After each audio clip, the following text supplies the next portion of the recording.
हम स्टार्ट करने जा रहे हैं अपना chapter sexual reproduction in flowering plants from class 12th। इस चैप्टर के ज़्यादातर टॉपिक्स हमने कवर कर लिए हैं। ये थर्ड वीडियो है हमारा इस चैप्टर का। यहाँ हम स्टार्ट करने जा रहे हैं अपना ये video from the portion double fertilization. इसके बारे में मैंने फर्स्ट वीडियो में भी आपसे मेंशन किया था जब हम production of male and female gametes के बारे में पढ़ रहे थे। हम एक बार फिर से देख लेते हैं एक्चुअली डबल फर्टिलाइजेशन होती क्या है, क्या क्या स्टेप्स हैं जो इसमें वन बाय वन होते हैं। तो सबसे पहले after entering one of the synergids, the pollen tube releases the two male gametes into the cytoplasm of the synergid। अब यहाँ देखिए, मैंने आपको बताया था पॉलन ट्यूब की फॉर्मेशन होती है। जैसे ही जो आपका पॉलन ग्रेन है वो स्टिग्मा पे लैंड होता है और उसकी अंदर एंट्री होती है, तो पॉलन ट्यूब जो है हमारा वो फॉर्म होता है। पॉलन ट्यूब में एक्चुअली क्या प्रेजेंट है, पॉलन ट्यूब के अंदर मेल गैमेट्स प्रेजेंट होते हैं और बेसिकली ये मेल गैमेट्स 2 होते हैं। They are 2 in number. अगर हमने अपने लास्ट वीडियो में भी ये डिस्कस किया है कि जिन पॉलिन्स का शेड ऑफ 2 सेल स्टेज में हो जाता है, दैट मीन्स जिनमें जेनरेटिव सेल केवल एक होता है, वैसे सिचुएशंस में भी पॉलन ट्यूब में वो डिवाइड होते हैं और 2 गैमेट्स बनाते हैं। और जो पॉलिन्स ऑलरेडी 3 सेल स्टेज में शेड ऑफ होते हैं, वहां पे जेनरेटिव सेल तो आपका ऑलरेडी 2 प्रेजेंट होता ही होता है। सो पॉलन ट्यूब में कहने का मतलब ये है कि पॉलन ट्यूब में जो आपके गैमेट्स हैं वो ट्रेवल करके आ रहे हैं और उनको एम्ब्रियो सैक तक पहुंचना है, तो उसके पहले उनका नंबर 2 होना ही चाहिए। किसी भी केस में उनका नंबर 2 होना चाहिए, वेदर वो 2 सेल स्टेज में शेड ऑफ हुए हैं या 3 सेल स्टेज में शेड ऑफ हुए हैं। तो 2 मेल गैमेट्स आपके जो है वो एंटर करते हैं। One of the male gametes move towards the egg cell and fuses with the nucleus. अब आप यहाँ देखो, एक जो आपका गैमेट है वो आपके जैसे ही जो वो मेल गैमेट है वो आपके एग सेल में एंटर हुआ, तो फर्स्टली ये किसके साथ फ्यूज करेगा, it will fuse with the nucleus thus completing the syngamy. Egg cell के साथ फ्यूज करेगा। जो पहला आपका मेल गैमेट है वो एंटर हुआ, एंटर कहाँ से होगा, वो माइक्रोपाइलर एंड से आपका एंटर होगा और वो किसके साथ फ्यूज करेगा, एग सेल के साथ फ्यूज करेगा और उसकी न्यूक्लियस के साथ फ्यूज करेगा और इस प्रोसेस को हम कहते हैं सिनगैमी। यहाँ पे 2 हैप्लॉइड न्यूक्लियस आपके फ्यूज होते हैं, एक मेल गैमेट और दूसरा आपका एग सेल का न्यूक्लियस एक दूसरे के साथ फ्यूज होते हैं और किसकी फॉर्मेशन होती है, यहाँ पे जाइगोट की फॉर्मेशन होती है। जाइगोट इज फॉर्म्ड और इस प्रोसेस को हम कहते हैं सिनगैमी। ये इंपॉर्टेंट है, यहाँ से अक्सर आपके क्वेश्चंस जो है वो बनते हैं। व्हाट इज सिनगैमी ऑब्जेक्टिव और थ्योरेटिकल क्वेश्चंस भी यहाँ से आपके एक्सपेक्ट किए जा सकते हैं। अब यहाँ पे देखिए, मैंने आपको बताया मेल गैमेट्स जो होते हैं वो 2 होते हैं। एक के बारे में तो हमने देख लिया कि एग सेल के साथ फ्यूज करता है और जाइगोट फॉर्म करता है, जिसको हम सिनगैमी कहते हैं। अब दूसरा मेल गैमेट जो है वो किसके साथ फ्यूज करता है, the other male gamete moves towards the 2 polar nuclei located in the central cell and fuses with them to produce a primary endosperm nucleus. अब जो आपका दूसरा मेल गैमेट है वो कहाँ है, वो सेंट्रल सेल की तरफ मूव करता है और मैंने आपको बताया था कि वहां पे हमारे 2 पोलर न्यूक्लियाई ऑलरेडी प्रेजेंट होते हैं। जो हमारा सेंट्रल सेल है उसमें पोलर न्यूक्लियाई प्रेजेंट है, दे आर 2 इन नंबर। सो एक हमारा मेल गैमेट वहां पे पहुंच गया, that was also haploid. Male gamete जो था वो भी n नंबर था और 2 आपके न्यूक्लियाई ऑलरेडी वहां प्रेजेंट है, पोलर न्यूक्लियाई जो है वो ऑलरेडी प्रेजेंट है। सो 2n आप मान के चलो कि वहां पे ऑलरेडी प्रेजेंट है। सो 1 आपका मेल गैमेट और 2n वहां के पोलर न्यूक्लियाई, ये तीनों आपस में फ्यूज करते हैं और क्या बनाते हैं, ट्रिप्लॉइड प्राइमरी एंडोस्पर्म न्यूक्लियस जो है आपका वो फॉर्म होता है सेंट्रल सेल के अंदर। सो 2 तरह की फर्टिलाइजेशन हुई। देखिए 2 मेल गैमेट्स एंटर हुए। फर्स्ट वाला जो मेल गैमेट है ये माइक्रोपाइलर एंड से आपका एंटर हुआ, सिनर्जिड सेल्स के पास गया, वहां पे फिलीफॉर्म एपरेटस भी प्रेजेंट था जिसने आपके मेल गैमेट को गाइड किया कि उसको एग सेल के साथ जाके फ्यूज करना है। वो मेल गैमेट आपका एग सेल के साथ जाके फ्यूज हो गया। ठीक है, ये प्रोसेस हमारी कंप्लीट हो गई जिसको हम सिनगैमी बोलते हैं और इससे हमारी जाइगोट की फॉर्मेशन होती है। जो दूसरा मेल गैमेट है आपका वो फर्दर आगे मूव हुआ, ये पोलर न्यूक्लियाई के पास गया और पोलर न्यूक्लियाई जो हमारे सेंट्रल सेल में प्रेजेंट थे वो कितने थे, दे वर 2 इन नंबर। हम पहले वीडियो में भी देख चुके हैं, उनका नंबर 2 था। सो 2 पोलर न्यूक्लियाई और 1 मेल गैमेट, ये तीनों आपस में फ्यूज हुए। सो वहां पे एक ट्रिप्लॉइड सेल फॉर्म हुआ और जो चीज फॉर्म हुई उसको हम बोलते हैं प्राइमरी एंडोस्पर्म न्यूक्लियस और उस पूरे सेल को हम बोलते हैं primary endosperm cell.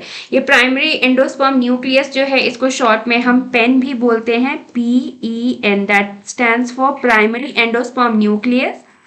As this involves the fusion of 3 haploid nuclei, यहाँ पे 3 हैप्लॉइड न्यूक्लियाई जो है आपके वो फ्यूज हुए हैं। It is termed triple fusion. So first वाली जो हमारी फर्टिलाइजेशन प्रोसेस है उसको हमने सिनगैमी बोला, और दूसरा वाला जो हमारा प्रोसेस है उसको हम बोल रहे हैं ट्रिपल फ्यूजन। और यहाँ पे 2 तरह की फर्टिलाइजेशन हुई, that's why the whole process is called as double fertilization. Fertilization की process that means male and female gametes का जो फ्यूजन है ये 2 टाइम्स हो रहा है, that's why this whole process is called as double fertilization. Since two fusions, syngamy and triple fusion, take place in an embryo sac, the phenomenon is termed as double fertilization, an event unique to flowering plants. और ये जो event है ये specially flowering plants में ही देखा जाता है। The central cell after triple fusion becomes primary endosperm cell, that is PEC. ये फुल फॉर्म्स भी आप अच्छे से लर्न कर सकते हो, ये कॉम्पिटिटिव एग्जाम्स में भी कभी कभी पूछे जाते हैं। And develops into the endosperm while the zygote develops into the embryo. अब यहाँ पे देखिए आपका जो प्राइमरी एंडोस्पर्म सेल है ये किस में डेवलप करेगा? एंडोस्पर्म में। आप इसके नाम से ही गेस कर सकते हो, प्राइमरी एंडोस्पर्म सेल है जो ग्रेजुअली आपका एंडोस्पर्म फॉर्म करेगा, और जो आपका जाइगोट है that is going to form the embryo. So यहाँ की एक एक लाइन आपकी इंपॉर्टेंट है जिसको आप बार बार रीड करोगे तो ये आपको समझ में आ जाएगी। अब यहाँ पे आप ये स्ट्रक्चर के थ्रू ये जो डायग्राम्स दिए हुए हैं उसमें से भी आप क्लियर देख सकते हो, ये आपकी एम्ब्रियो सैक है। यहाँ पे आपके सिनर्जिड्स जो हैं वो डीजेनरेट हो रहे हैं, क्योंकि जब डबल फर्टिलाइजेशन प्रोसेस आपकी कंप्लीट हो चुकी है तो जिन सेल्स की जरूरत हमें नहीं है अब धीरे धीरे करके वो डीजेनरेट हो जाएंगे। तो यहाँ इस वाले पोर्शन से आपके सिनर्जिड्स डीजेनरेट हो रहे हैं, यहाँ नीचे वाले पोर्शन से आपके एंटीपोडल सेल्स भी डीजेनरेट हो रहे हैं, और यहाँ पे आपके ये जो पोलर न्यूक्लियाई प्रेजेंट है ये फ्यूज हो चुके हैं, एक सेल बन चुका है, that is primary endosperm cell. ये पेक सेल है, और इसके बीच में जो आपको न्यूक्लियस दिख रहा है that is your primary endosperm nucleus. ये ट्रिप्लॉइड है, दैट मीन्स 3N। और यहाँ पे जो आपकी एग सेल थी ये वाली, इसने जाइगोट को फॉर्म किया है, and it is diploid, that means 2N। जो आपकी जाइगोट है वो डिप्लॉयड है। सो ये कंसेप्ट थोड़ा जरूरी है आपको समझना कि अगर आपको ये पूछा जाए कि जो जाइगोट है उसकी प्लॉइडी क्या होती है तो ये डिप्लॉयड होता है, और अगर हम प्राइमरी एंडोस्पर्म न्यूक्लियस के बारे में बात करें तो इसकी प्लॉइडी क्या होती है, ये ट्रिप्लॉयड होता है, दैट मीन्स 3N। अब धीरे धीरे हम इसकी फर्दर डिवीजन के बारे में जब देखेंगे तो जो सेल्स आपके डीजेनरेट हो रहे हैं उसके बाद इसमें क्या बच जाएगा, जाइगोट की फॉर्मेशन स्टार्ट हो जाएगी। इसमें एक न्यूक्लियस है आपका, ये सेल फर्दर डिवाइड होगा। यहाँ मैं न्यूक्लियर डिवीजन के बारे में बात नहीं करी, मैं सेल के डिवीजन के बारे में बात करी, दैट मीन्स आपके सेल वॉल्स भी फॉर्म होंगे। तो यहाँ पे जाइगोट जो है उसका डिवीजन स्टार्ट हुआ। यहाँ पे फर्स्ट आपको यहाँ 1 सेल दिख रहा है, यहाँ से फिर 2 सेल स्टेज में आ जाएगा, 2 सेल से फिर आपका जाइगोट जो है वो 4 सेल स्टेज में आएगा, 4 सेल से 8 सेल। तो यहाँ पर सबसे पहले जो आपका एम्ब्रियो फॉर्म होगा that will be called globular embryo, इसको हम ग्लोबुलर एम्ब्रियो बोलते हैं। और उसके बाद आपके फिर हार्ट शेप एम्ब्रियो फॉर्म हो जाएंगे। This is specially the diagram of dicot. ये आपको डाइकॉट स्ट्रक्चर को दिखाया हुआ है, दैट्स वाई यहाँ पे आपको 2 कॉटिलेडन्स दिख रहे हैं क्लियर। यहाँ पे आप देखिए आपके 2 कॉटिलेडन्स प्रेजेंट है। तो ये डाइकॉट का डायग्राम है, और इसमें बीच में जो आपके ये नेक सेल हैं इनको हम सस्पेंसर सेल भी बोलते हैं। यहाँ पे आपका एक सर्कुलर शेप आपको दिखेगा, और नीचे आपके 2 कॉटिलेडन्स आपको दिखेंगे जो फर्दर ग्रो करके आपके रेडिकल और प्लूम्यूल को भी फॉर्म करेंगे। सो ये स्टेप बाय स्टेप कैसे ये सारी प्रोसेस होती है इसको हम अभी देखने वाले हैं। चलिए, सो नेक्स्ट हम आते हैं अपनी post fertilization structure and events. हमने pre fertilization structure and events भी डिस्कस किए हैं, फर्टिलाइजेशन का प्रोसेस भी हमने देखा है, और अब हम post fertilization structure and events के बारे में देखते हैं। Following double fertilization events of endosperm and embryo development, maturation of ovules into seed and ovary into fruit. अब देखिए पोस्ट फर्टिलाइजेशन डेवलपमेंट में बेसिकली होता क्या है, एंडोस्पर्म एंड एम्ब्रियो की डेवलपमेंट हो रही है। जो आपका एंडोस्पर्म है वो डेवलप होगा, आपकी एम्ब्रियो डेवलप होगी, और ओव्यूल्स जो है आपके वो मैच्योर होके क्या बनाएंगे, ओव्यूल्स जो है आपके वो सीड बना देंगे, और जो ओवरी होती है वो आपकी डेवलप होके फर्दर फ्रूट बनाएगी। और इस होल प्रोसेस को फर्टिलाइजेशन के बाद जो भी इवेंट्स हो रहे हैं उनको हम कहते हैं पोस्ट फर्टिलाइजेशन इवेंट्स। अब यहाँ पे वन बाय वन हम देख लेते हैं। सबसे पहले हमने एंडोस्पर्म के बारे में बात की, तो एंडोस्पर्म आपका कैसे डेवलप होता है। Endosperm development precedes embryo development. अब भाई ऐसा क्यों हुआ कि आपके एम्ब्रियो की जो डेवलपमेंट है वो एम्ब्रियो की एंडोस्पर्म की जो डेवलपमेंट है वो एम्ब्रियो की डेवलपमेंट से पहले हो रही है। सो इसका रीजन ये है कि जो आपका एंडोस्पर्म होता है वो फूड रिजर्व स्टोर करके रखता है, वो फूड मटेरियल, और आप कह सकते हो जो आपका डेवलपिंग जाइगोट है उसके लिए न्यूट्रिशन स्टोर करके रखता है, फूड स्टोर करके रखता है। तो जब तक आपका जो फूड है वो प्रिपेयर नहीं होगा उसके पहले जाइगोट आपका प्रिपेयर हो ही नहीं सकता। अगर वो प्रोसेस स्टार्ट हो भी गई, आपका जाइगोट डेवलप होना शुरू भी हो गया, तो आपका फूड रिजर्व ना होने की वजह से फिर वो प्रॉपरली डेवलप नहीं हो पाएगा। The primary endosperm cell divides repeatedly and form a triploid endosperm tissue.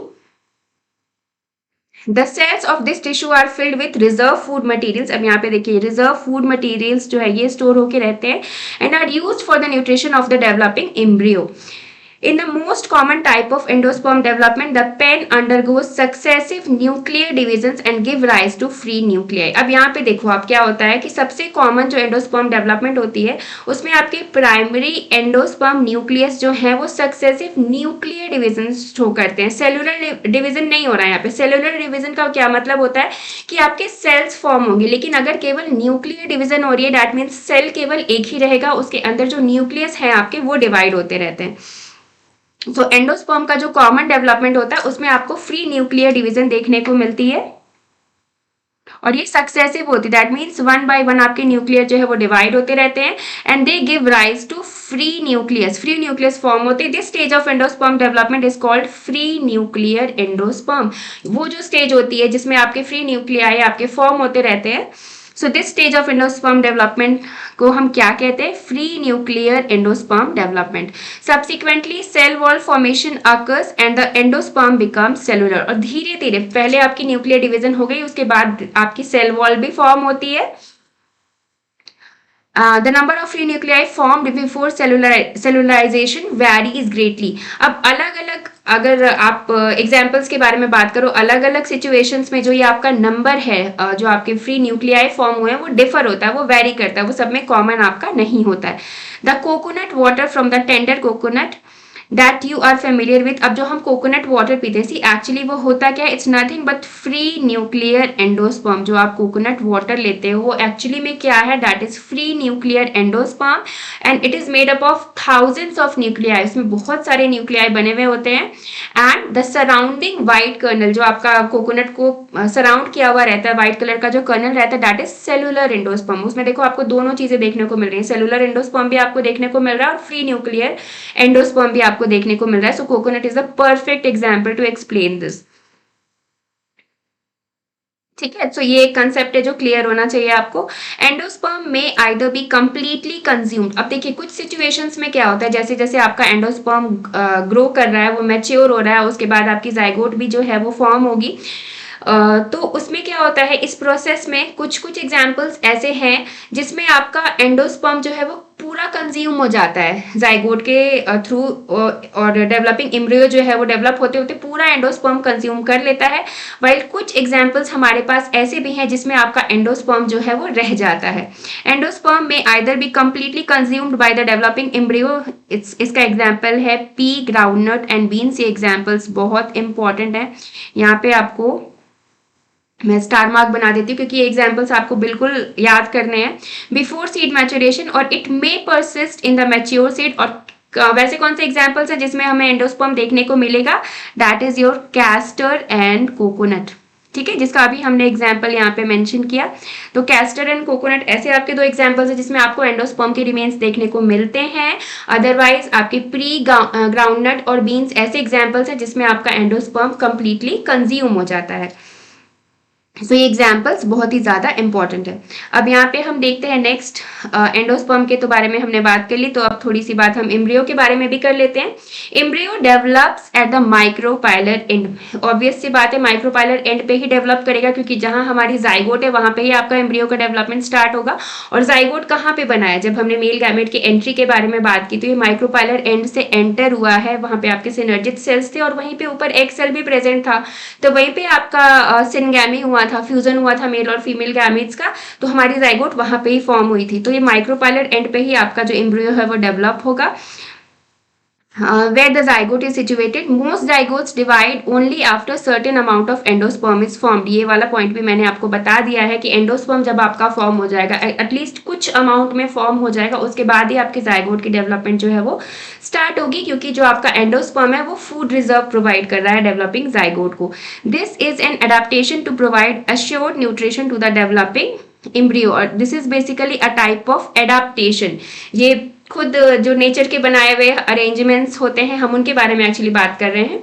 तो ये वही अरेंजमेंट का एक पार्ट है कि पहले फूड रिजर्व तैयार हो गया, उसके बाद जाइगोट के तैयार होने की बारी आई है। दो the seed differ greatly, the early stages of embryo development, embryogeny. अब यहाँ पे देखो एक ये स्टेप है, एम्ब्रियो डेवलपमेंट जो होता है, इस होल प्रोसेस को हम एम्ब्रियोजेनी कहते हैं। जेनी मीन्स जेनेसिस, जो एम्ब्रियो है जो आपका वो जेनरेट हो रहा है, वो प्रोड्यूस हो रहा है, तैयार हो रहा है। सो अर्ली स्टेजेस के बारे में अगर हम बात करें एम्ब्रियो डेवलपमेंट के, तो वो दोनों केसेस में सेम होते हैं, या मोनोकॉट हो या डाइकॉट हो, इन दोनों सिचुएशंस में जो अर्ली स्टेजेस हैं आपकी वो सिमिलर होती हैं। The zygote give rise to the pro embryo and subsequently the globular heart shape and mature embryo. ये इसके पहले वाले पेज में हमने देखा था कि सबसे पहले आपका जो जाइगोट है उसने ग्लोबुलर एम्ब्रियो फॉर्म किया, उसके बाद हार्ट शेप एम्ब्रियो फॉर्म किया, और उसके बाद उस वाले स्ट्रक्चर में आपको डाइकॉट सीड का स्ट्रक्चर दिखाया हुआ था। सो सेम चीज यहाँ पे आपके मेंशन की हुई है। A typical dicot embryo consist of an embryonal axis and two cotyledons, as the name indicates. Dicot है, अगर डाइकॉट के बारे में अगर हम बात करें तो इसमें कॉटिलेडन्स कितने होंगे, 2 होंगे, और एक आपकी एम्ब्रियोनल एक्सिस प्रेजेंट होगी। The portion of embryonal axis above the level of cotyledons is called epicotyl, which terminates with the plumule और stem tip. The cylindrical portion below the level of cotyledons is hypocotyl, that terminates at its lower end in the radicle and root tip. The root tip is covered with the root cap. अब इस चीज को हम यहाँ diagram से समझते हैं।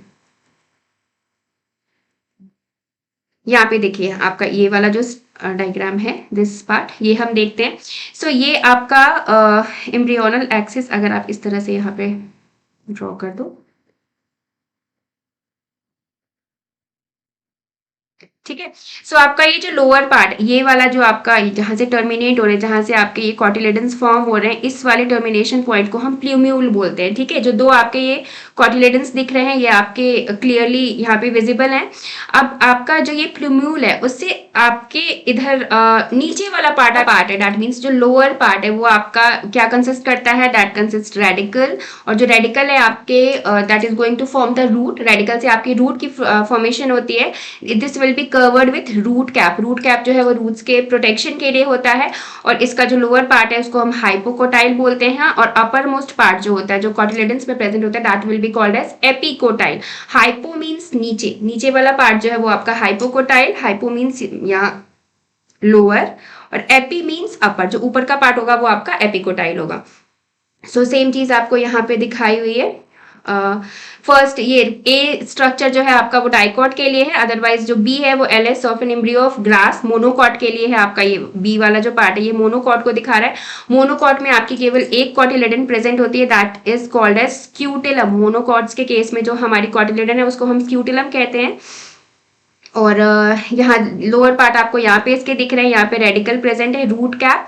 और रूट कैप जो है आपकी, और रेडिकल एक्चुअली वो एक कवरिंग होती है, जो एक शीट होती है इसको कवर करती है, जिसको हम कहते हैं coleorhiza.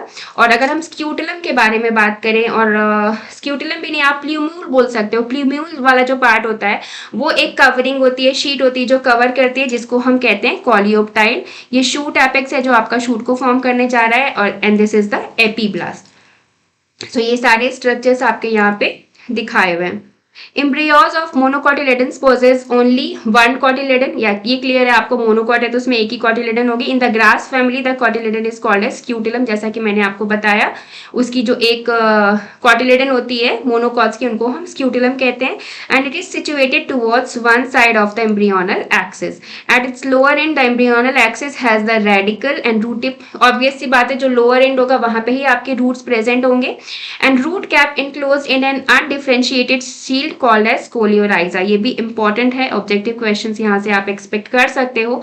The portion of the embryonal axis above the level of attachment is of scutellum is epicotyle, and epicotyle has a shoot apex and a few leaf primordia enclosed in a hollow foliar structure that is called as coleoptile. तो जो आपका स्क्यूटलम वाला part है और जहाँ पे आपके प्लीम्यूल्स present हैं उनकी जो कवरिंग होती है, जो उनको कवर करके रखती है, that is called as coleoptile.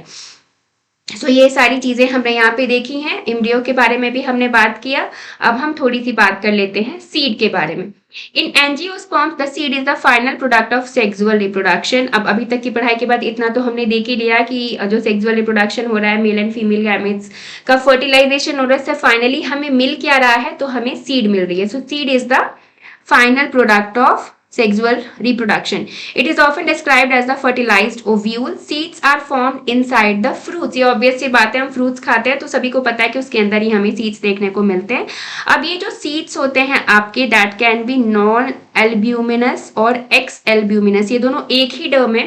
जो सीड्स होते हैं वो आपके नॉन एल्ब्यूमिनस और एक्स एल्ब्यूमिनस भी हो सकते हैं। भाई इसका क्या मतलब है, जो नॉन एल्ब्यूमिनस सीड्स हैं आपके या फिर एक्स एल्ब्यूमिनस सीड्स हैं, उनमें आपको कोई भी एंडोस्पर्म का रेसिड्यू दिखाई नहीं देगा। All the endosperm is already consumed. So वही चीज यहाँ पे मेंशन की हुई है, non albuminous seeds have no residual endosperm and it is completely consumed during embryo development. Embryo development का जो प्रोसेस हो रहा था उसमें आपकी एंडोस्पर्म जो है वो कंप्लीटली कंज्यूम हो गई है। इसका एग्जाम्पल है आपका पी और ग्राउंडनट, ये हमने पहले भी देखा है। पी, ग्राउंडनट और बीन्स, ये 3 एग्जाम्पल्स आपके दिए हुए थे।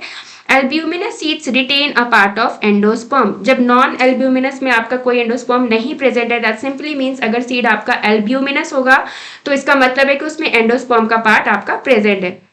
और उसका एग्जाम्पल क्या है, wheat, maize, barley and castor में। अगेन आपको यहाँ बोलना चाहूंगी, examples are always very very important. Okay, अब देखिए ये तो हमने एंडोस्पर्म के बारे में बात कर ली। अब एक स्पेशल सिचुएशन के भी बारे में बात करते हैं। कुछ सीड्स में ऐसा होता है, as for example black pepper and beet, इसमें आपको न्यूसिलस के रेमिनेंस देखने को मिलते हैं। हमने जब स्ट्रक्चर पढ़ना शुरू किया था तो हमने क्या देखा था, जो आपका ओव्यूल होता है वो किससे कवर होता है, सबसे इसकी क्लोजेस्ट जो स्ट्रक्चर जो उसको कवर करता है दैट वाज न्यूसिलस, और न्यूसिलस को कवर कर रहे थे इंटेगुमेंट। तो न्यूसिलस जो था आपका वो न्यूट्रिशन प्रोवाइड करने के लिए था। जनरली ज्यादातर केसेस में जो न्यूसिलस है वो धीरे धीरे डीजेनरेट हो जाता है, लेकिन कुछ सिचुएशंस में ऐसा होता है जैसे ब्लैक पेपर और बीट, इसमें आपको न्यूसिलस के रेमिनेंस भी देखने को मिलते हैं, उनका रेसिड्यू भी देखने को मिलता है। And this residual persistent nucellus is called as perisperm. और जिन सिचुएशंस में, जिन केसेस में आपको न्यूसिलस के रेमिनेंस देखने को मिल रहे हैं तो उनको हम यहाँ पे न्यूसिलस नहीं बोलते, अब उनका नाम क्या हो जाता है, पेरिस्पर्म। उनको हम पेरिस्पर्म बोलते हैं। Integuments of ovules harden as tough protective seed coats. अब जो इंटेगुमेंट्स हैं, ओव्यूल्स के जो इंटेगुमेंट्स हैं वो भी धीरे धीरे आपके हार्डन होते जाते हैं, वो कड़े होते जाते हैं, हार्ड होते जाते हैं और सीड कोट बनाते हैं, मीन सीड की कवरिंग आपके बनाते हैं। और that they are actually made up of 2 layers, 2 layer से मिलके बने होते हैं जिनको हम टेस्टा और टेगमेंट कहते हैं। The micropyle remains as a small pore in the seed coat. Micropyle तो भाई हमारा प्रेजेंट था, वहां पे इंटेगुमेंट आपकी एब्सेंट थी। अगर आपको याद हो, हमने फर्स्ट वीडियो में डिस्कस किया था कि इंटेगुमेंट्स आपके पूरे ओव्यूल को कवर कर रहे थे, लेकिन एक स्मॉल पोर था जिसको वो कवर नहीं कर रहे थे, जहां पे इंटेगुमेंट एब्सेंट थी, दैट वाज माइक्रोपाइल। तो माइक्रोपाइल जो आपका स्मॉल पोर था वो अभी भी प्रेजेंट होता है, आपको सीड में देखने को मिलता है। This facilitates entry of oxygen and water into the seed during germination। और ये माइक्रोपाइल प्रेजेंट होता है तो क्यों होता है, वेस्टिजियल ऑर्गन है, वेस्टिजियल पार्ट है या फिर इसका कोई यूज है, तो this is very very important part. Actually क्या करता है, जब ये आप सीड को जर्मिनेट करोगे, जब आप सीड को दोबारा से ग्रो कराओगे तो उसमें आप इसको मिट्टी में जब डालोगे तो इसमें वाटर, ऑक्सीजन, इन सब की एंट्री जरूरी होती है।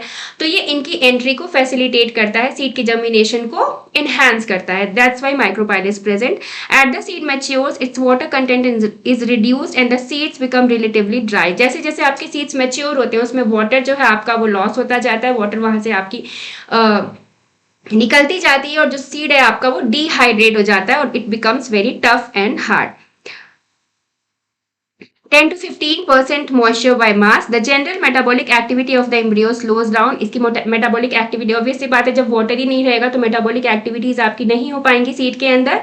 और धीरे धीरे क्या होता है, द एम्ब्रियो में inter a state of inactivity called dormancy. जो आपका सीड है वो डोरमेंट स्टेट में चला जाता है क्योंकि धीरे धीरे वाटर का लॉस हो रहा है, उसके अंदर जो भी मेटाबॉलिक प्रोसेस है वो सारी एक एक करके स्टॉप हो गई है, तो आपका सीड जो है वो डोरमेंट हो गया। डोरमेंट मीन्स ये नहीं कि वो अब आपका एक्टिव दोबारा हो नहीं सकता। अभी फिलहाल वो एक इनएक्टिव स्टेट में है, जिसको हम डॉर्मेंट स्टेट या स्टेट ऑफ डॉर्मेंसी बोलते हैं। लेकिन जैसे ही आपके सीड को दोबारा फेवरेबल कंडीशंस मिलेंगी, वैसे कंडीशंस में आपका सीड जो है वो तुरंत जर्मिनेट करेगा और आपके प्लांट्स को प्रोड्यूस कर सकता है। सो सेम चीज यहाँ पे मेंशन की हुई है, favourable conditions are available, that means moisture, oxygen and suitable temperature, the seed can germinate. As ovules mature into seed, the ovary develops into fruit। ये दो प्रोसेस है, आपके ओव्यूल्स जो हैं वो सीड बन रहे हैं, ओवरीज जो है वो फ्रूट बन रही हैं, और ये दोनों चीजें साथ साथ होती रहती हैं, साइमल्टेनियसली ये दोनों प्रोसेस आपका चलता रहता है। जो ओवरी की आपकी वॉल है वो फ्रूट बना रही है, और फ्रूट की जो वॉल होती है आपकी, ओवरी जो है वो फ्रूट को फॉर्म करने जा रही है, और फ्रूट की जो एक्सटर्नल कवरिंग होती है, फ्रूट का जो वॉल होता है, उसको हम बोलते हैं पेरिका। जो फ्रूट का आपका एक्सटर्नल वॉल है that is called pericarp. The fruits में be fleshy as in guava.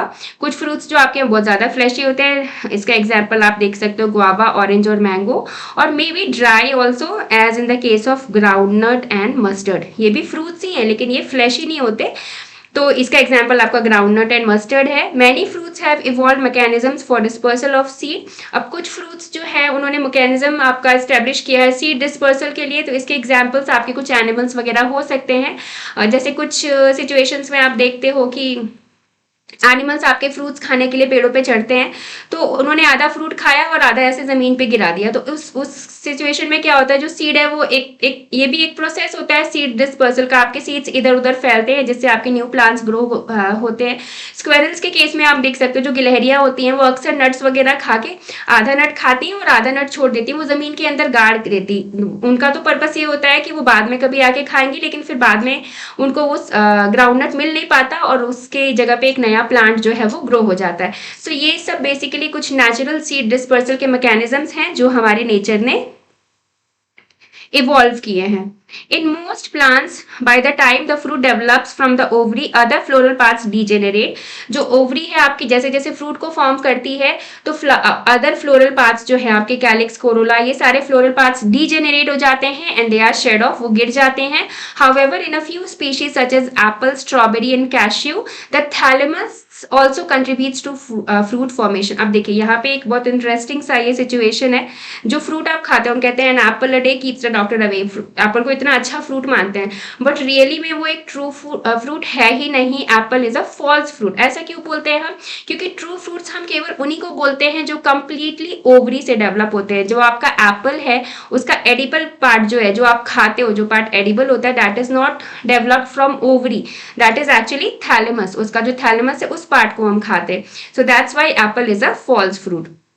सो ये एक इंटरेस्टिंग सा एग्जाम्पल है। इसके क्वेश्चंस देखे जा सकते हैं कॉम्पिटिटिव एग्जाम्स में भी, ऑब्जेक्टिव जहां पे आपके पूछे जाते हैं वहां पे आप इसको एक्सपेक्ट कर सकते हो।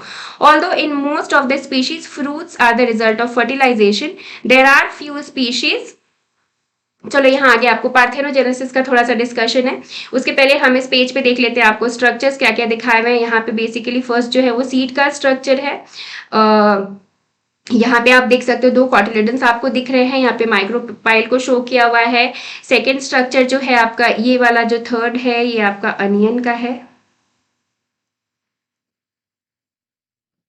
अनियन का स्ट्रक्चर है, ठीक है। और ये आपका मोनोकॉट है, ठीक है। मोनोकॉट में देखिए जनरली आपके ये जो most of the area is that is covered by the endosperm, so ये चीज हम यहाँ पे देख सकते हैं। सेकेंड ये जो स्ट्रक्चर है आपका ये मेज का स्ट्रक्चर है, सो ये मेज का स्ट्रक्चर भी आप देख सकते हो। और ये जो फर्स्ट वाला स्ट्रक्चर है दैट इज बीन्स, सो ये बीन्स का स्ट्रक्चर है। सो इनमें आपको सारे पार्ट्स दिखाए हुए हैं। मेज में आपको सीड कोट दिखाई दे रही है, एंडोस्पर्म, कॉटिलेडन्स, ये हाइपोकोटाइल रूट एक्सिस है यहाँ पे, और यहाँ पे शूट एपिकल मेरिस्टेम, ये सब चीजें आप देख सकते हो। अनियन में भी आपको shoot apical meristem, hypocotyl root tip, endosperm, ये सब चीजें क्लियरली शो हो रही हैं। और यहाँ मोनोकॉट में अगर हम देखें तो यहाँ पे कोलियोप्टाइल, प्लूम्यूल, रेडिकल, कोल्यूराइजा, इनकी पोजिशंस कहाँ कहाँ ये सब यहाँ पे शो की हुई हैं। और अगर इसका बी पार्ट आप देखो that is false fruit of apple and strawberry. So यहाँ इस पेज में जब हम देखना स्टार्ट करते हैं, they are structure of some seeds. यहाँ पे एक्चुअली आपको 4 सीड्स के स्ट्रक्चर ड्रॉ किए हुए हैं। और ये जो फर्स्ट है आपका that is the structure of beans. Second वाला जो है आपका ये कैस्टर है।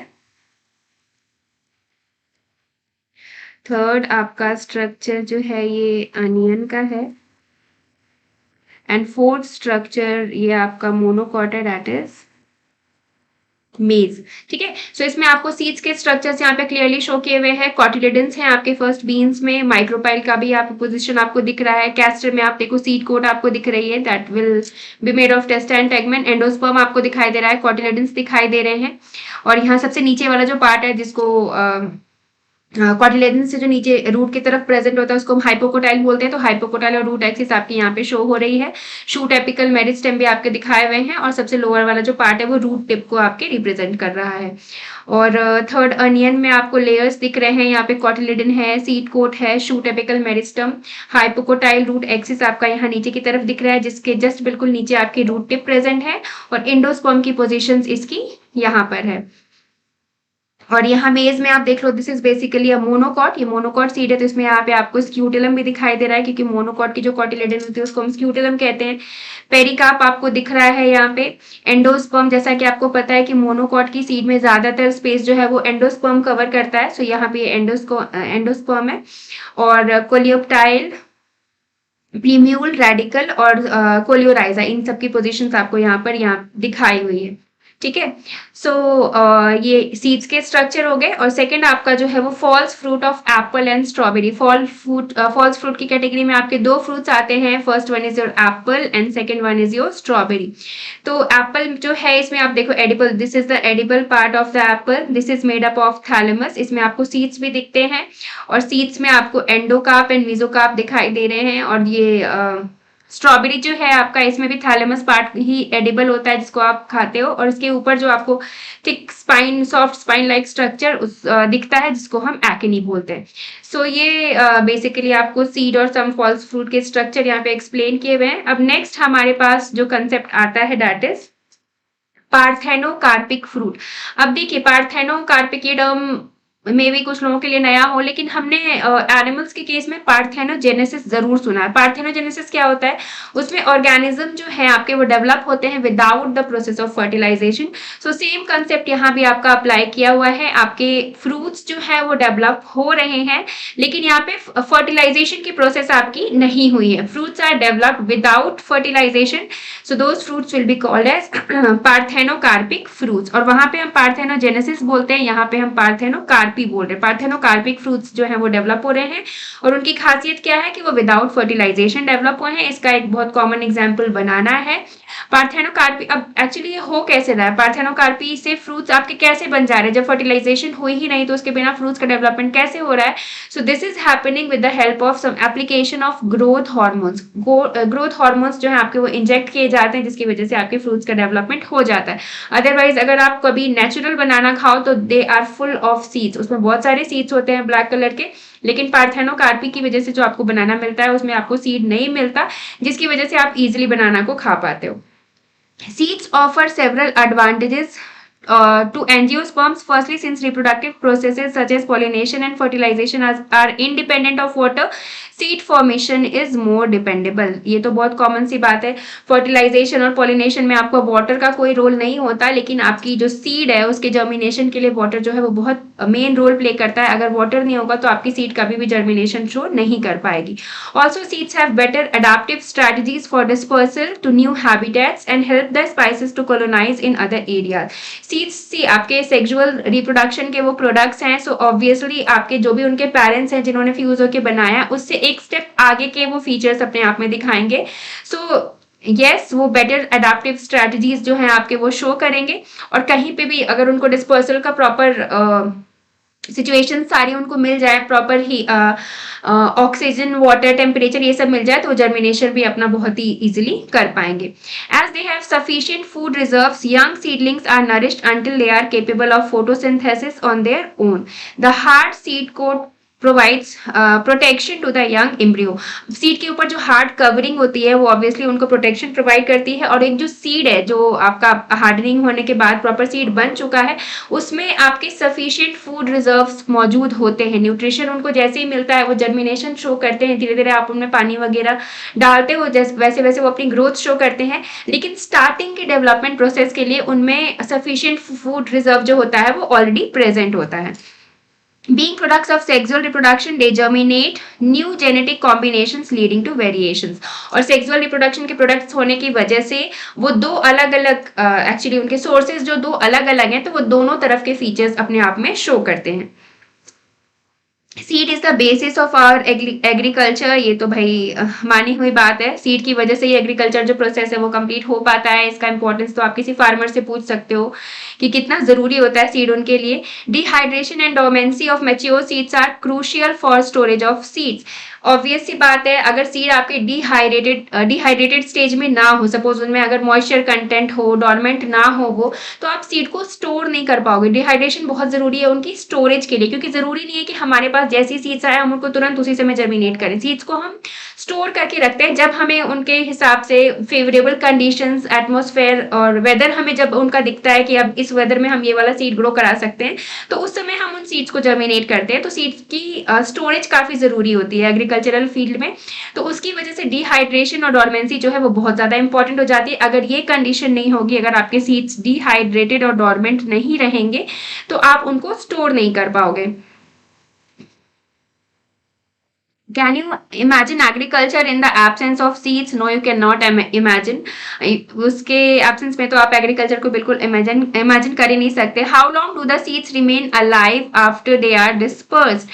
This period again varies greatly. See, ये वाला जो period है ये vary करता है। कौन सी seed कितने ज्यादा time तक active रह सकती है, आप कोई एक इसका आंसर नहीं दे सकते। ये अलग अलग सीड्स में अलग अलग आपको देखने को मिलता है। Seeds of a large number of species live for several years. कुछ ऐसी स्पीशीज है जिसमें आपको सेवरल ईयर्स तक सीड जो है वो आपके एक्टिव दिखेंगे, वाइल कुछ जो होते हैं आपके उनकी सीड्स की डोमेंसी पीरियड बहुत कम होती है। There are several records of very old yet viable seeds. कुछ रिकॉर्ड्स ऐसे हैं जिसमें आपके सीड्स काफी ओल्ड हैं लेकिन उनका रिकॉर्ड दिखाता है कि उतना ओल्ड होने के बावजूद भी उन्होंने जर्मिनेट किया। The oldest of that of a lupine, that is Lupinus arcticus. ये जो आपका सीड है, ये जो स्पीशीज है, ये कहाँ से आपको मिली थी? आर्कटिक टुंड्रा से ये सीड आपको मिला था। The seed germinated and flowered after an estimated record of 10,000 years of dormancy. Just imagine आप 10,000 ईयर्स के बाद भी इस सीड को जब जर्मिनेट करवाया गया तो ये सीड आपकी जर्मिनेट हो पाई। So this is basically an article. ये आर्टिकल है जिसमें आपको अगर कुछ टाइम के बाद भी, कुछ टाइम क्या काफी टाइम के बाद भी कहीं से कोई सीड मिला और उसने जर्मिनेशन शो की तो उसके बारे में ये चीजें मेंशन की हुई हैं, तो इसकी आप एक रीडिंग लगा सकते हो। ये एक जो आपका ये ल्यूपाइन का एग्जाम्पल है, ल्यूपिनस आर्क्टिकस, ये एग्जाम्पल यहाँ पे इंपॉर्टेंट है। और एक एग्जाम्पल और आपका यहाँ पर है parasitic species such and these two. So इसकी आप एक रीडिंग लगा सकते हो। सो चलो अब हम नेक्स्ट देखते हैं, हमें क्या देखना है। Next topic is apomixis and polyembryony. अब यहाँ इसमें क्या है भाई ये देख लेते हैं। Although seeds in general are the products of fertilisation, a few flowering plants such as some species of Asteraceae and grasses have evolved a special mechanism to produce seeds without fertilization called apomixis. अब यहाँ पे देखो क्या हुआ, apomixis में क्या आपकी seeds की production हो जा रही है, लेकिन वो कैसे हो जा रही है? Without the process of fertilization. Without the process of fertilization हमने 3 events देख लिए, हमने parthenogenesis भी देख लिया, हमने parthenocarpy भी देख ली, और अब हम apomixis देख रहे हैं। parthenogenesis में whole organism was formed without the process of fertilization. parthenocarpy में जो आपका fruit production है वो होता है विदाउट फर्टिलाइजेशन, और एपोमिक्सिस में आपका क्या हो रहा है? सीड फॉर्म हो रहा है, and that too without the process of fertilisation. So what is fruit production without fertilization called? Thus apomixis is a form of asexual reproduction. Obviously fertilization नहीं हो रही है, so it is a form of asexual reproduction, but it mimics sexual reproduction, क्योंकि fruit जो है आपको, seed जो है आपका, वो तो sexual reproduction के बाद ही आपको देखने को मिलता है। तो रियल में तो ये asexual reproduction है, लेकिन ये किसकी कॉपी कर रहा है? sexual reproduction की कॉपी कर रहा है, because it is giving you the seed. There are several ways of development of apomictic seeds. बहुत तरह से आप apomictic seeds को प्रोड्यूस कर सकते हो। अब देखो कैसे कैसे होता है। In some species the diploid egg cell is formed without reduction division. हमने स्टार्टिंग से ही पढ़ा है, जो आपके माइक्रोस्पोरोजेनेसिस और मेगास्पोरोजेनेसिस हमने प्रोसेस पढ़ा है, उसमें माइक्रोस्पोर मदर सेल और मेगास्पोर मदर सेल जो हमने पढ़ा था वो एक्चुअली क्या थे, वो डिप्लॉयड सेल्स थे। 2n था, उनकी प्लॉइडी 2n थी, वो डिप्लॉयड सेल्स थे और वो क्या कर रहे थे, आपके मियोटिक डिवीजन शो कर रहे थे। तो दैट्स वाई वो क्या कर रहे थे, हैप्लॉइड नंबर ऑफ सेल्स को फॉर्म कर रहे थे, रिडक्शनल डिवीजन हो रहा था। लेकिन इस केस में क्या होता है, आपके एपोमिक्टिक सीड्स जहां आपको मिल रहे हैं उन सिचुएशंस में क्या होता है कि आपके जो एग सेल है वो फॉर्म हो जाते हैं। दैट मीन्स मदर सेल्स जो है आपकी वो डिवाइड करती है, लेकिन उनका जो डिवीजन है वो रिडक्शनल डिवीजन नहीं होता। दैट मीन्स मियोसिस नहीं होती उनमें। कौन सा डिवीजन होता है, माइटोसिस होता है। लेकिन माइटोसिस होने के बाद भी वो क्या करते हैं, रिडक्शनल डिवीजन में आपका 2n जो था वो सेल्स डिवाइड होके n number cell that means haploid cells बना रहे थे। लेकिन अगर वो मियोटिक डिवीजन नहीं है, रिडक्शनल डिवीजन नहीं है, तो दैट मीन्स आपके जो सेल्स 2n थे वो अगेन 2n सेल्स ही प्रोड्यूस करेंगे, आपके डिप्लॉयड सेल्स ही प्रोड्यूस करेंगे। सो जो डिप्लॉयड सेल्स जो है वो आपके आगे इम्ब्रियो फॉर्म कर लेंगे, लेकिन फर्टिलाइजेशन की जो प्रोसेस है आपकी वो नहीं होगी। So more often, as in many citrus and mango variety, some of nuclear cells surrounding the embryo sac start dividing। ठीक है, चलो अब यहाँ से आपका ये पॉलीएम्ब्रियोनी का डिस्कशन जो है उसके बारे में एक्सप्लेनेशन स्टार्ट हो गया। सो यहाँ तक आपका ये एपोमेक्टिक सीड्स के बारे में डिस्कशन था कि जो आपके जेनेटिक सेल्स हैं, मियोटिक सेल्स एक्चुअली जो थे, मेगास्पोर मदर सेल और माइक्रोस्पोर मदर सेल, वो रिडक्शनल डिवीजन नहीं शो कर रहे थे। दैट्स वाई जो है आपके वो डिप्लॉयड सेल्स ही प्रेजेंट डेवलप हुए और उन्होंने एम्ब्रियो को ग्रो कर दिया, जिसकी वजह से आपके सीड्स का फॉर्मेशन हो गया। So this explains the process of apomixis. अब यहाँ देखिए नेक्स्ट इसमें क्या है, पॉली एम्ब्रियोनी। पॉली एम्ब्रियोनी आपको नेम से ही पता चल रहा है, poly means many, embryony means embryos. इसमें एम्ब्रियोज ज्यादा हो जाते हैं। भाई ऐसा कैसे हो सकता है, सी एक एम्ब्रियो सैक में तो आपका एम्ब्रियो डेवलप हो ही रहा है। अगर प्रोसेस ऑफ फर्टिलाइजेशन हुई तो एक एम्ब्रियो की डेवलपमेंट ऑलरेडी उसमें चल रही है। लेकिन और क्या होता है, जस्ट आपकी एम्ब्रियो सैक जो है उसको कौन सी लेयर कवर करके रखती है, न्यूक्लियस लेयर कवर करके रखती है। कुछ स्पीशीज में क्या देखने को जो मिलता है, ये न्यूक्लियस जो लेयर है ये आपके एम्ब्रियो सैक में एंटर करने लगती है। एम्ब्रियो सैक में ये इंट्रूड हो जाती है और उसकी वजह से ये अंदर जाके और मैनी एम्ब्रियोज को फॉर्म कर देती है। वही चीज आपके यहाँ एक्सप्लेन की हुई है कि in many citrus and mango varieties some of the nuclear cells surrounding the embryo sac start dividing, protrude into the embryo sac and develop into the embryos। Nucleus cell में पहले डिवीजन होता है, उसके बाद ये अंदर की तरफ मूव कर जाती है एम्ब्रियो सैक में और एम्ब्रियो बनके ही डेवलप कर जाती है। In such species each ovule contains many embryos. तो ऐसी स्पीशीज में क्या होगा, एक एम्ब्रियो आपका ऑलरेडी डेवलप हो रहा था, उसके अलावा बहुत सारी एम्ब्रियोज आपकी न्यूक्लियस सेल से भी डेवलप हो जाएंगी। So occurrence of more than one embryo in a seed is referred to as polyembryony। तो अगर आपकी एक सीड में more than one embryos present हो जाते हैं, उनकी occurrence हो जाती है, so इस situation को हम क्या कहते हैं, this situation is called as polyembryony। So take out some seeds of orange and squeeze them. Observe the many embryos of different sizes and shapes from each seed. Count the number of embryos in each seed. So ये सब कुछ activities के work है जिनको अगर आप interested हो तो कर सकते हो। Hybrid varieties of several of our food and vegetable crops are being extensively cultivated. Cultivation of hybrids has tremendously increased productivity. ये तो ऑब्वियस सी बात है, अगर आप हाइब्रिड सीड्स को यूज करोगे for the process of cultivation agriculture के फील्ड में, तो हाइब्रिड सीड्स जो है आपको बहुत अच्छे रिजल्ट देंगे क्योंकि वो दो अलग अलग फीचर्स कंटेन कर रहे हैं। लेकिन यहाँ पे देखिए एक प्रॉब्लम क्या आती है, अगर आप हाइब्रिड सीड्स को यूज कर रहे होते हो तो फर्स्ट जेनरेशन जो आपकी होती है, सपोज आपने कोई भी दो फीचर्स के हाइब्रिड सीड लिए, वो ये दोनों फीचर्स, मैं आपको एक एग्जांपल दे रही हूँ, ये दोनों फीचर्स प्लांट के लिए आपके यूजफुल थे। एक आपका फीचर ए था, एक फीचर बी था। ए और बी को हाइब्रिड करवा के आपने एक सीड बनाया और उस सीड को आपने ग्रो करवाया। तो हाइब्रिड सीड जो आपकी ग्रो हुई, तो फर्स्ट जो आपकी कल्टीवेशन, पहली जो आपकी फसल निकली वो तो बहुत अच्छी निकली, उसमें क्वालिटी आपको ए की भी मिली, बी की भी मिली। लेकिन अब आप ये बताओ कि इस वाली जो फसल, ये जो फसल आपकी मिली है, अगर इससे जो आपको सीड्स मिल रहे हैं उनको आप दोबारा से इसकी सेकेंड जेनरेशन को जब प्रोड्यूस करोगे, सेकेंड जेनरेशन को जब ग्रो करवाओगे, तो उसमें क्या आपको ये दोनों फीचर्स दिखाई देंगे, देखने को मिलेंगे? जी नहीं, आपको दोनों फीचर्स सेकेंड जेनरेशन में देखने को नहीं मिलेंगे, क्योंकि जो आपके ए और बी के फीचर्स हैं ये सेग्रीगेट हो जाएंगे। कुछ सीड्स जो है आपको उसमें आपको ए के फीचर्स देखने को मिलेंगे, वाइल कुछ सीड्स में आपको बी के फीचर्स देखने को मिलेंगे। सो इस प्रॉब्लम से ओवरकम करने के लिए हम क्या कर सकते हैं, एपोमिक्टिक सीड्स को हम यूज कर सकते हैं। एपोमिक्टिक सीड्स, सपोज आपके जो हाइब्रिड सीड्स हैं उसको आप एपोमिक्सिस के थ्रू सीड्स प्रोड्यूस कर लो, उसी तरह के आप और सीड्स प्रोड्यूस कर लो, वो आपको बिना फर्टिलाइजेशन के भी प्रोड्यूस हो जाएंगे। और ये एपोमिक्टिक सीड्स जो हैं ये आपके केवल वन पेरेंट से प्रोड्यूस हुए हैं, दैट मीन्स वो 100% आपको ए का भी फीचर देंगे और बी का भी फीचर देंगे। सो एपोमिक्टिक सीड्स को अगर आप यूज करके कल्टिवेशन में यूज करोगे तो आपको अच्छे रिजल्ट्स देखने को मिलेंगे। यही चीज आपको यहाँ एक्सप्लेन की हुई है। लेबोरेटरीज वगैरह में भी इन सब चीजों को लेके काफी रिसर्च चल रहा है, और हमारी पूरी एक्सपेक्टेशन है कि आने वाले टाइम में हमें कुछ इससे भी ज्यादा अच्छा आपको कल्टीवेशन में देखने को मिलेगा। So this was all about this chapter. I hope ये वीडियो आप सबके लिए यूजफुल रहा हो और आपके कंसेप्ट क्लियर हुए हों। इस कंप्लीट चैप्टर को हमने टोटल 3 पार्ट्स में कवर किया है। मेरी पूरी कोशिश थी कि इसका एक एक टॉपिक मैं आप लोगों के सामने क्लियरली एक्सप्लेन कर पाऊँ, जिससे आपके सारे डाउट्स क्लियर हो पाए। Till we meet next time, keep on studying, keep on learning. Thanks for watching the video.